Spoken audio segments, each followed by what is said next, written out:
Thank you, Saki, and good afternoon, everybody. I'm just so excited to be here with the Assistant Secretary, Delphin Rittman, and our HHS Regional Director, Paul Jacobson. I believe there's some other Connecticut folks on here as well, like our Commissioner of Office of Early Childhood, Beth Bai, who might be listening today, and others. I'll just want to mention, as a state legislator, I was so excited to hear the President's State of the Union address. It was exciting and full of energy, and for those of us in the state legislatures, brought us a lot of hope as to how the United States and how our states are going to move forward in the 21st century.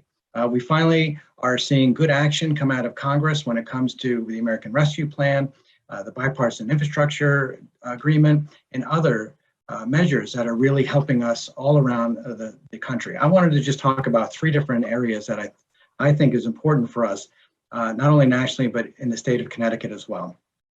First is what the Assistant Secretary talked about in mental health, and the fact that the administration has dedicated $103 million in the American Rescue Plan talking about mental health, and finally speaking about that at the largest gathering around in the nation, the most important time, finally discussing mental health is critically important for us here in this country and in the state of Connecticut. What we know and what I've seen in the state of Connecticut is the fact that COVID has exposed the cracks that have already been there when it comes to mental health and social services and pandemic-related types of issues.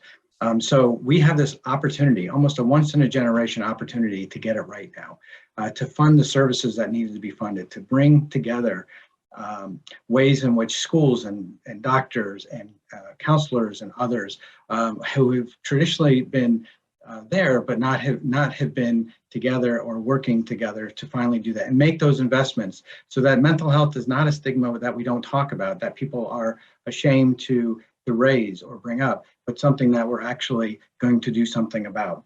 As the Assistant Secretary said, very happy and excited about the 988 Health Crisis Service Hotline. But just so you all know, here in Connecticut, we're working to enhance what's happening in Washington. We have Senate Bill 1 in our legislature this year in our session that really talks about builds on getting more social workers, psychologists in the schools, because we know what the president is doing and his vision for the country. We want to make sure that we are helping with that as well and working together hand in hand to enhance some of the services that he is doing in Washington on a federal level, and that we can enhance and work with him in the administration on a state level as well. Secondly, I just want to talk about the historic tax credits for our families and our workers here in the state of Connecticut.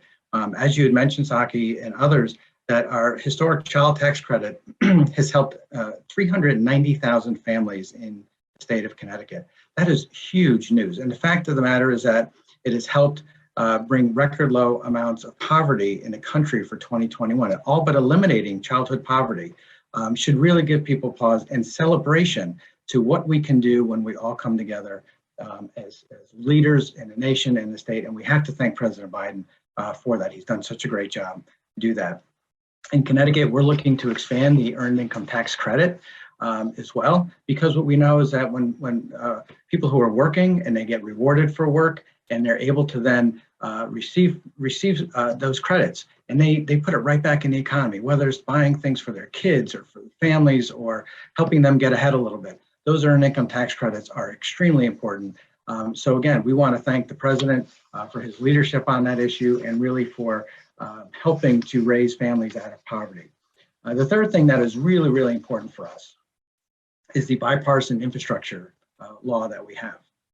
Transportation here is huge. And as you said, Saki, Connecticut gets a C- on our infrastructure. We have long ignored infrastructure in a big way here in this country. In fact, that is a nationwide issue as well.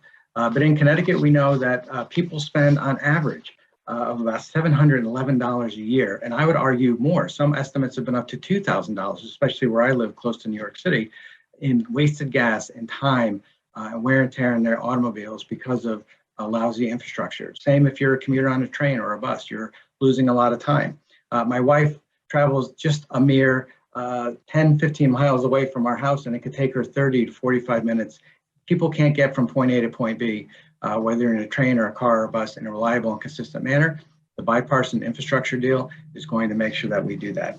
I also just wanted to mention on that in Connecticut, we're really committed to putting into place electric buses into our charging stations so that people are range confident around the state. We're moving into the 21st century economy.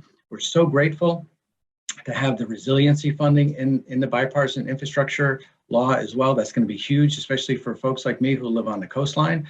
So there's just so many things that we can talk about that really matter. And again, our caucus, one of our caucus priorities here in Connecticut is Senate Bill 4 that enhances a lot of the work that is this Connecticut Clean Energy Bill that's enhancing a lot of the work that's being done on the federal level, because we see this opportunity this year, whether it's with mental health, whether it's with the earned income tax credit, whether it's with the bipartisan infrastructure, that states can actually take that lead and enhance what is being done on the federal level and working on the state level as well, while we have this once in a generation opportunity.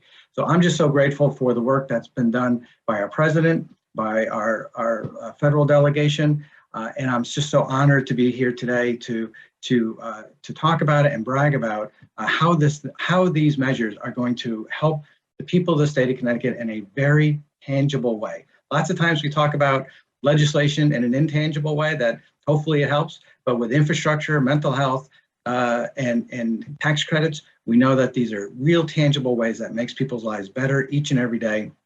And we're going to continue to work towards those goals that the president has laid out. Thank you, Saki.